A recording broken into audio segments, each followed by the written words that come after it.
If you are fairly new to yoga, I understand how confusing it can be.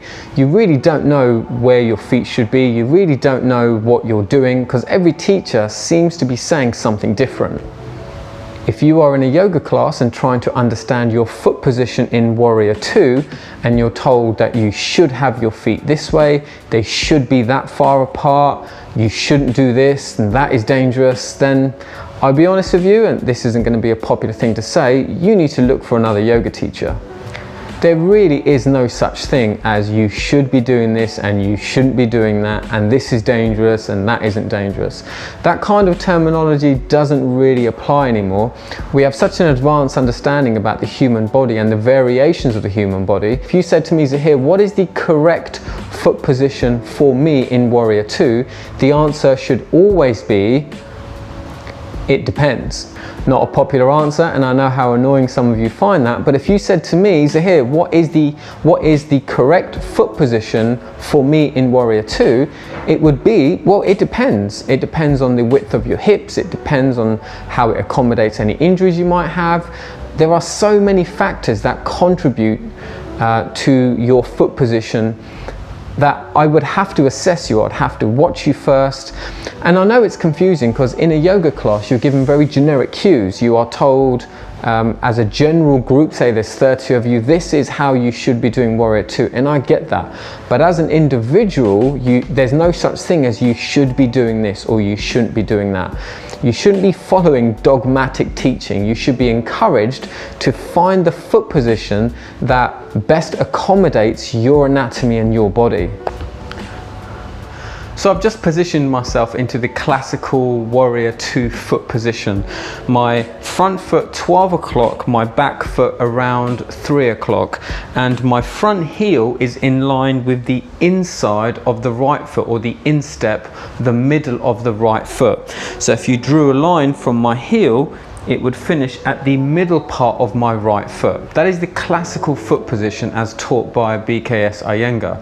Other schools of yoga also favor both heels being in line, so you can move your right foot out to the side a little bit more. So now if you drew a line, the heels will be in line with each other. As much as I love Mr. Iyengar, his foot position just doesn't accommodate my body, my hips.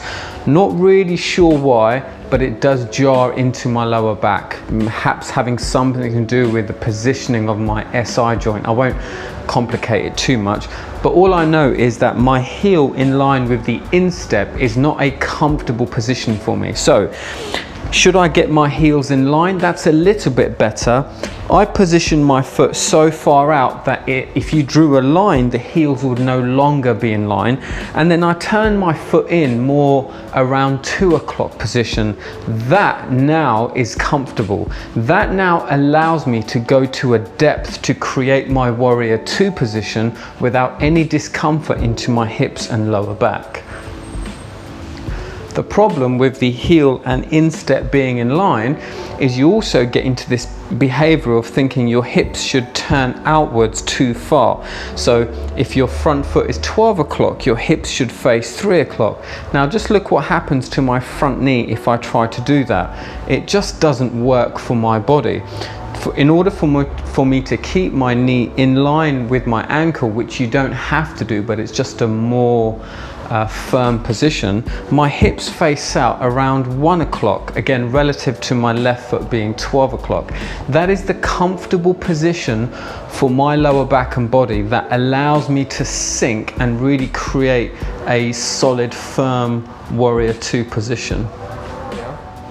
The great Krishnamacharya, who was like the grandfather of modern day physical yoga poses, once said that you shouldn't try to make your body fit into yoga poses, that you should make the yoga pose fit around your body.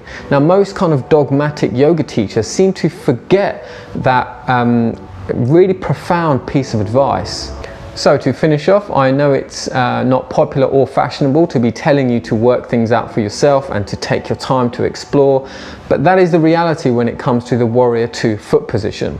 I think it was the great BKS Iyengar, God bless him, who said that a yoga class is like a laboratory, which is somewhere where you experiment and work things out and draw your own conclusions.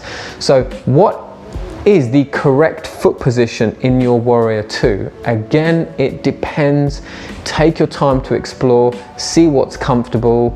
It shouldn't look exactly the same as the person to your right or to your left. If it does, you're trying too hard to fit into the pose. Don't. Take your time, explore, and over a period of time, your body will thank you for it. I'm Zahir. As always, if you're new, please subscribe, and I shall see you next week.